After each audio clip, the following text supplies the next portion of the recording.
네, 스페이스X의 XAI 인수 소식이 나왔습니다. 이번 주 중에 발표를 할 거라고 어제 예고를 했었는데 바로 오늘 좀 발표가 된 모습인데요.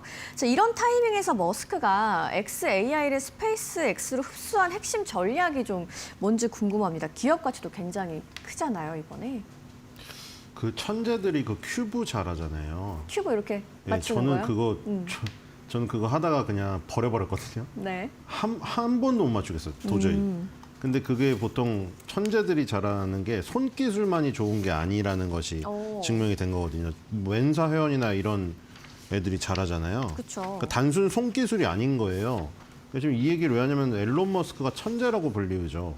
어렸을 때부터 게임을 만들었고 그러니까 저도 사실 좀 앨런 머스크를 과소평가하거나 아니면 앨런 머스크가 너무 뛰어나서 약간 시기의 마음이 있었던 것 같아요.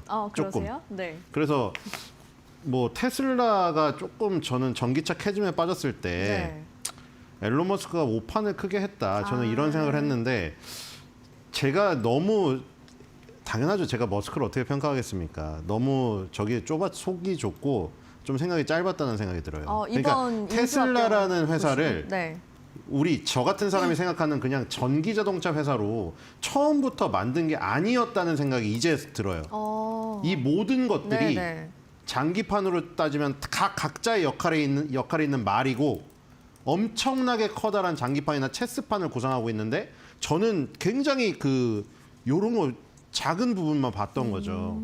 그러니까 지금 우리나라 현대차도 피지컬 AI가 떨어져가지고 대박이 나고 있잖아요. 그러니까 테슬라라는 어떤 이 플랫폼, 그다음에 지금 스페이스X, 그다음에 XAI, 그다음에 뭐 엊그저께 또 뉴스 나왔는데 이제 시력을 잃어도 볼 수가 있는 그런 거를 지금 만든다고 하잖아요.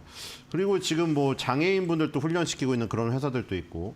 그러니까 이런 것들이 전부 유기적으로 결합되어서 뭔가 엄청나게 커다란 세계관을 구성하는 지금 상황입니다. 보니까. 왜냐면은 지금 XAI가 그록이라는 LLM을 갖고 있잖아요. 우리는 사실 여러분들도 그렇지만 챗 GPT 많이 쓰시고 제미나이 요즘에 또 많이 쓰시고 클로드도 씁니다. 근데 이제 그록 AI도 쓰긴 하는데 지금 그록 AI가 어떻게 하면 이게 더 시너지가 날 것인가. 아까 말한 대로 지금 가장 중요한 부분을 결국 해결을 한 겁니다. 이게. 왜냐하면 지금 스페이스X가 단순히 무슨 우리가 어렸을 때 꿈꾸던 무슨 우주 여행이나 하고 이게 아니라 지금 얘는 어떤 본질을 갖고 있냐면 종합해 보면은 에너지, 통신, 물리적 법칙 이것을 모두 다 장악한 회사가 스페이스X예요. 그러니까 우리가 지금 말하는 피지컬 AI를 실현할 수 있는 가장 좋은 플랫폼이란 거죠. 거기다가 XAI를 붙인 거죠. 이걸 붙이면 어떻게 되냐? 만약에 XAI가 혼자 떨어져 있다?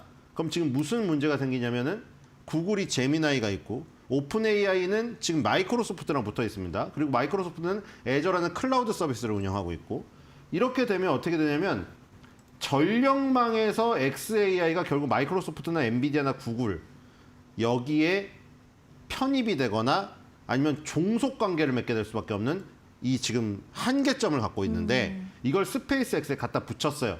그러니까 여러분들 우리나라 삼성전자, SK하이닉스, 현대차가 지금 잘 나가고 국장이 좋은 이유는 헤게모니가 일로 넘어갔거든요. 지금 처음에 얘기 나왔던 건 뭐죠? 엔비디아 GPU의 성능이 얼마나 뛰어난데 베라 루빈이 나오면 어떻게 되고 블랙엘 다음에 루빈이 나오면 더 뛰어난다는데 이 얘기 나왔고 그걸로 구현하는 LLM에 대해서 무슨 얘기 했습니까? 오픈 AI 챗GPT는 얼마나 학습했어? 구글의 제미나이는 얼마나 학습했어? 이제 추론해서 얼마나 뛰어난 능력을 보여? 여기에 지금 계속해서 포커싱을 맞추다가 지금은 그 얘기가 안 나옵니다. 지금 어떤 싸움이죠, 지금은? 누가 그 전력을 공급할 건데? 데이터 센터 지을 땅은 있어? 데이터 센터 지을 규제는 풀어줄 국가의 어떤 어젠더는 설립되어 있어? 이거잖아요. 그러니까 지금 바뀐 거예요. LLM이 알고리즘이 얼마나 뛰어나? 파라미터 수를 얼마나 많이 보유하고 있어? 이거에서 아까 말한 대로 전력을 얼마나 공급할 수 있니? 그러면 그 뜨거운 거를 냉각시킬 수 있는 기술은 있니? 땅은 가질 수 있니? 규제는 얼마나 해결할 수 있어? 일로 넘어갔기 때문에 요거를 해결하기 위한 부분이 스페이스X에다가 XAI를 붙이는 거였다. 그러니까 지금 이 흡수합병한 것은 아까 말한 대로 커다란 체스판을 구성하는 포석을 조금 더 나아가는 네. 앨런 머스크의 이 어떤 두 걸음, 세 걸음 정도이다. 네. 앞으로도 아직도 더 많은 것이 남았다. 뭐 저는 너무 지엽적인 부분을 본 것이죠. 반성하겠습니다. 네, 이번 합병 소식에 보니까 머스크가 갖고 있는 이 거대한 세계관의 퍼즐이 좀 맞춰지는 듯한 느낌이 드신다고 저도 좀 이해가 되는데 말씀하신 것처럼 이 AI 전력 수요에 대해서 머스크가 지상에서 이거는 감당이 불가능하다라고 얘기를 했습니다. 뭐 연간 100기가와트, 장기적으로는 1테라바이트 연산 능력을 목표로 하고 있는데 뭐 이 정도 전력 수요가 지상에서 불가능하다는 이 머스크의 판단이 좀 기술적으로도 설득력이 있는 얘기일까요? 이것도 기술을 갖고 있으니까 천재라고 불리지 이런 기술이 없이 우주에 데이터 센터를 올린다 하면 사람들이 뭐라고 평가를 할까요? 돌아이라고 합니다. 전문 용어로. 네. 그렇죠? 왜냐하면 이게 진짜 실현이 가능하면은 말도 안 되게 효율적인 게 뭐냐면 지금 발열 문제가 굉장히 그 대두가 돼서 무슨 데이터 센터를 통째로 바닷물에 담그고 뭐 이 아이디어까지 나오고 실제로 중국의 업체가 바닷물에 담궜잖아요. 네. 그런데 우주로 가면 그게 다 해결이 되는 게 우주의 기온이 아주 낮기 때문에 발열의 문제가 해결이 됩니다. 그다음에 또 아까 중요한 아까 말한 것들이 다 나와요. 전력, 냉각, 토지 규제. 여기에서 모든 것을 해결할 수 있는 게 우주예요. 우주는 지금 땅도 없고요. 어떤 선이 그어져 있지 않습니다. 그렇죠. 주민도 살지 않고요. 그렇기 때문에 저기도 없죠. 어떤 규제에 대한 부분도 없고요. 네. 민원도 없습니다. 지금 문제가 많이 나오는 게 지금 저기 뭐 미국에 굉장히 한파가 닥쳐가지고 뭐 그 전력 공급이 막 끊길 위기에 처한 주민들도 많잖아요. 그럼 네. 그 지역에서 그런 걸 경험하신 주민들 분께서 너네 일자리 창출시켜 줄 테니까 데이터 센터 받아들여라 하면 받아들이겠습니까? 이렇게 혹한의 겨울을 겪고 나신 주민들이 엄청나게 반대를 쉽지 하겠죠. 않죠. 하지만 우주에는 외계인이 살고 있지 않다면 그런 반발도 없고요. 네. 그다음 냉각도 해결되고요. 전력에 대한 부분도 해결되고 땅에 대한 부분도 다 해결이 되는 겁니다. 자, 그래가지고 예를 들어서 100기가와트에서 1테라와트를 지금 간다고 지금 앨런 머스크가 말하고 있는데 네. 이게 그러면 우리나라 지금 우리 지구에서 불가능한 것인가? 그게 아니라 질문이 잘못된 거예요. 지구에서 불가능한 게 아니고 가능한데 지금 문제는 뭐냐면 중국하고 경쟁해야 되는데 무슨 싸움이에요? 시간 싸움이죠. 속도전이란 말이에요. 이거는 지금 속도전에서 뒤지면은 막 한 발 속도전에서 뒤지잖아요. 한 100m를 미끄러져 내려가 버립니다. 그렇기 때문에 이 속도전의 의미에서는 우주가 스피드를 엄청나게 극대화해서 끌어올릴 수 있는 공간인 거죠.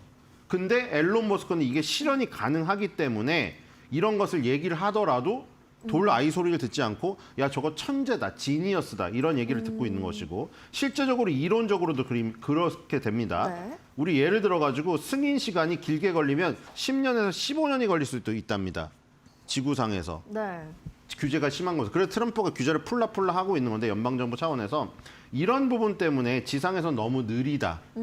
그럼 속도전에서 뒤처질 수 있다. 네. 이런 것이 정답이겠죠. 우주에서 그걸 해결할 수 있는 것이죠. 네, 네. 뭐 최대 100만 개 위성 발사 계획 허가를 신청했다는 소식도 저희가 전해드린 바가 있고 그 기간을 말씀하셨는데 2, 3년 내 우주 데이터 센터라고 얘기를 했거든요. 여기 규제 리스크는 좀 적지 않겠냐고 말씀을 하셨는데 현실적인 일정으로 봤을 때는 실현 가능성이 어느 정도 된다고 보고 계세요? 일단 규제는 없고요. 네. 우주로 가면. 그리고 지금 이 100만기가 100만이라는 숫자를 좋아하는 것 같아요. 앨런 머스크가. 옵티머스 로봇도 가정에 100만 대를 뿌린다고 했고 이 지금 요것도 이 데이터 센터도 100만 기를 설립한다고 했어요. 네. 그러니까 100만 기란 게 제가 보기에는 그냥 이 지금 당장 도달한다기보다는 앨런 머스크가 그런 숫자를 상징적으로 생각하는 숫자가 100만인 것 같아요. 상징적으로 이렇게 가겠다고 던져놓고 이런 어젠다를 도달하기 위해서 나는 어떻게 하겠다. 이렇게 계획을 내놓더라고요. 항상 비슷하더라고요. 그래서 이게 물리적으로 가능한가? 일단 기술적으로 지금 얘기 나오고 있는 거는 소형 실증, 이 그 데이터 센터로 위성으로 지금 수십에서 수백 기는 가능하다. 이 얘기가 나오고 있고요. 그리고 여기에서 이제 또 얘기가 나오는 게 그러면 요거를 만약에 도달이 가능하다고 하더라도 이 쓰레기를 어떻게 할 것인가. 그다음에 이제 스타링크가 저궤도 위성이라고 불리죠. 이미 촘촘히 박혀 있는 상태에서 이 스페이스X가 또 지금 이 위성을 쏘아가지고 이 선점을 하려는 것을 유럽이나 이런 부분에서 반대하지 않을 것인가. 네. 이런 얘기가 나오고 있거든요. 그래서 공교롭게도 원래 앵커님이 하나 더 주제를 올려주셨는데 그 주제랑 약간 밀접한 관련이 있지 않을까. 네네네. 지금 프랑스에서 그렇죠? XAI의 회사를 쳐들어왔다는 소식이 있거든요. 그렇죠. 근데 아무래도 이런 견제가 있지 않을까. 영국의 원앱이라는 회사가 있습니다. 우리나라 인텔리안테크와 관련된 영국의 원앱이 스타링크가 차지하고 있는 그 저궤도 위성 그 제일 좋은 부분을 차지해서 자리가 없으니까 그 위로 갔거든요. 그럼 이제 이 데이터 센터 관련해서 최대 100만 기 위성 요거 쏘아 올리는 거 그럼 나머지 또 좋은 자리도 스페이스가 다 차지해버리면 나머지 뒤처진 유럽 이런 곳들은 안 좋은 곳을 가야 되는 것이거든요. 자리가 우주라고 해서 무한대 자리가 있는 것이 아니라 좋은 자리가 있어요. 좋은 자리를 스페이스X가 다 선점해버렸기 때문에 이런 부분에서 어떻게든 견제를 하려고 왠지 목리를 부린 게 아닌가 그런 생각이 듭니다. 네, 스페이스X와 XAI 합병 소식을 전해드렸습니다. 뭐 AI 인프라, 우주 에너지 섹터 전반의 게임 체인저가 될 수 있을지 저희랑 좀 계속적으로 지켜보시도록 하겠고요.